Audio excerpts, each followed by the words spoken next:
fake it till you make it. Now, I hear this thrown around quite a lot, but is it a good strategy for success in your career? Today, Ricky and I are going to talk about faking it until you make it. Is it a good strategy or is it not? Well, that's open up for interpretation and debate.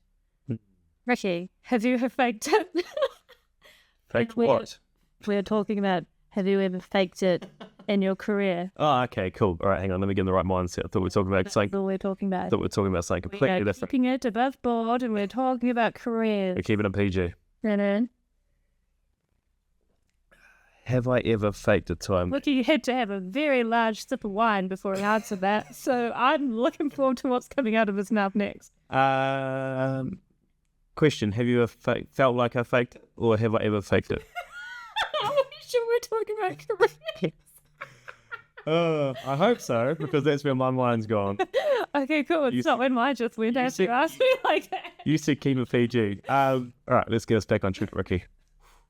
I think to some extent, right? I think I don't know. You tell me. to some extent in your career, you must feel like you've... Career innuendo for... No, career means career. Okay, cool. I was going to say the thing that pays the bills, but anyone can make money off things these days, so let's just stick with... Definitely a market. Let's stick with actual careers. Like, what? Hey, are you... I would say as an actual Okay, career, we digress. Let's move on. Let's leave that there. Let's... Cool. All right. Re-ask me the question because I've completely forgot. Have you ever felt like you had to fake it till you made it in your career? Basically, having to fake it in a role in order to... I've never so much felt like I've had to fake the whole role. I hate the word fake. It's almost like... I think fake is the problem word because it's a negative word. I think fake's the wrong word in my mind. Like, I could tell the story and people could be like, he's just faking it, right? But in my mind, I perceive it to be something different. Okay, well, tell us the story and then we'll get to judge you. You listening get to judge. Don't look at me. I'm the captain now. Excuse me? No, so I've never had to...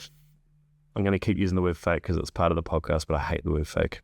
I've never had to fake the whole job. It's always been probably an aspect where you almost feel like you don't quite have the right skill level to be in a certain point or a certain bit of your JD, job description. Feel like a fraud in a particular area. Yeah, so you're like, okay, I'm just going to keep winging it until I... Winging it's probably better. I keep winging it until I sort of get it. No one's JD, they can do everything exactly, right? There's always going to be strengths, there's always going to be averages, and there's always going to be weaknesses in some sort of extent. And you should think a good hiring manager should have identified in the interview process that, cool, I'm hiring them for their strengths in here, knowing that they're going to be slightly weaker here. I've got my strengths, I've got my averages, and I've got my weaknesses. We all do, right? And it's just trying to identify them. And once you identify them yourself, you can sort of work past that. For me, I have always gone 100% and been transparent. I'm probably a little too transparent. Like, you could ask me anything and I'll openly say it. Like, you're not supposed to say that. Like, shit. So you don't have a filter. I have a filter, it's just broken. Yeah, your filter's like the McDonald's ice cream machine. Never works. Broken. It always works and never always broken. Flurries today. Never works. So yeah, that's my opinion on that. I've never gone in with the mindset I'm going to fake this time, make it. My mindset's always been, I know this part of it's not my strength. So what do I need to do to improve that, or who do I need to lean on where I can use that person to fill that gap? And use probably the wrong word, but I can work with that person so they can fill my void and where I'm sort of lacking, because you can't be good at everything, right? You just can't be. We're not designed to be good at everything. I'm good at everything. No, I totally agree. You can't be good at everything. What about you? Are you faking anything till you make it? Still talking about jobs, by the way. Every day is just me faking it till I make it. No, I totally agree. Fake it till you make it. Quite a negative term, fake it. I think from my perspective, you should never be faking it. You should always acknowledge, hey, I've had no experience in that.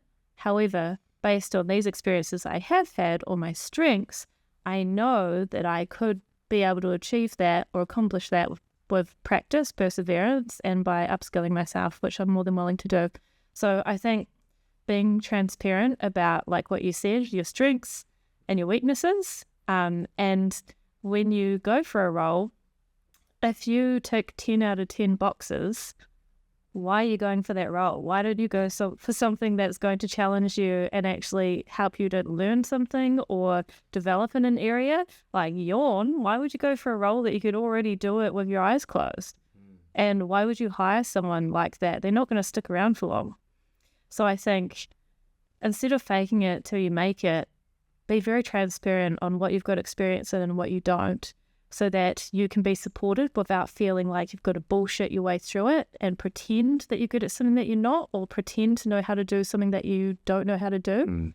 I think asking for help, asking for support, asking stupid questions. There's no such thing as a stupid question. Come on, some questions are pretty bloody stupid. They're not. The earth is flat, Janelle. But being like, to feel safe for asking the questions that make you feel stupid is key. And in order to feel safe, you can't go into a role saying, I know everything, and pretending that you're where pretending that you're above where you actually are. I think that's key, because then they're more than happy to support you if they know there are gaps. But if you go in there saying, I know everything, well, for your ego's sake, pretending you do and you actually don't, then that's when everything falls to a shit show, because you've gone in there, you've overpromised, and you're going to underdeliver. You're going to deliver and then take it back, undeliver. I mean, definitely sell yourself, right? But there's a point. You have to. But, But don't make shit up and say that you've got experience and skill sets that you don't have. I know. I completely agree. You said two things that I'm sort of sitting on them and trying to remember them, because you had a very long spiel again. Oh, Spiels. One of them was, don't. That's what you said. So one of them was, bank on your strengths. So just be transparent. So say, hey, look, I don't have as much experience in point A, but I know that point C can really help with, getting here. So transferable skills. So I'm a very quick learner. I pick things up quickly. I don't have any experience with numbers, but I am keen to get involved and reach out to, or whatever it may be. Like learn how to count. Correct. I've got this little 1, 2, 3 books. 2 + 2 = 6. I've got all that sort of stuff. I've got a calculator in my pocket. I know, and the teacher said I never would. I've got Alexa that will tell me exactly the answer. But we digress again. But I think this is relevant. It's like, if you don't know something, you can easily find out these days. There is nothing stopping you in this information era. And we have all the tools and all the knowledge we need at our fingertips, really. And it's just be honest with your strengths and be honest with your weaknesses. And the second part was pretty much a tag on to that, is the hiring manager employing you literally gives you the opportunity in the hiring questions to answer those for you. He prompts you to do them. What are your strengths and what are your weaknesses? Lots of people go in and say, weaknesses of I take things too personally, or they'll say, I work too hard, I don't prioritize my or whatever. I'm a perfectionist. Yeah, but like what they're really more or less interested in is you're applying for a specific job. They don't care about your general things. It's like, what are your strengths and weaknesses, and how do they relate to the job they're currently hiring you in?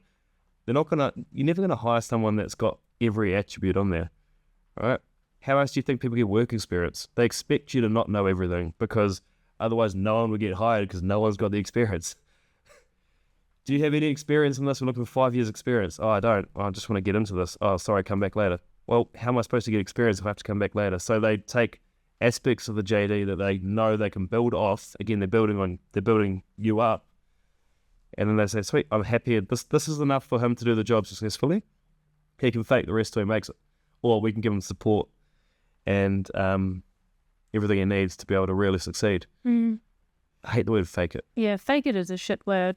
But it's also like, when I look back to when I'm hiring people for my team, I don't expect them to have everything in a tick box. I care that they're going to be competent and be able to do the role and have the basic skills, but I know I can coach them and I can train them, and as long as they're coachable and have a good mindset, then that's what I'm all for.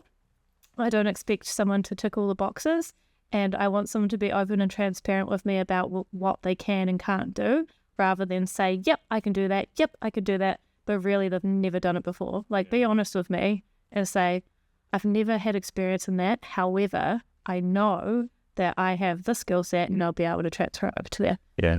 Faking it till you make it, just, although there's, it's quite hard to, unless you're restructuring, to get rid of someone these days.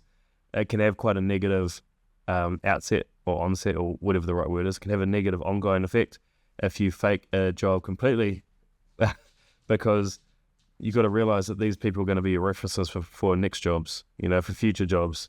And if you get a reference with they had no absolute skill set and they said they did, then you're going to become the boy that cried wolf. Yeah. So there's a difference between actually faking it, where you're lying on your CV and you're lying about your experience and your skill set, and you're lying about the qualifications you have. Like, that is literally, in my eyes, faking it. Yes.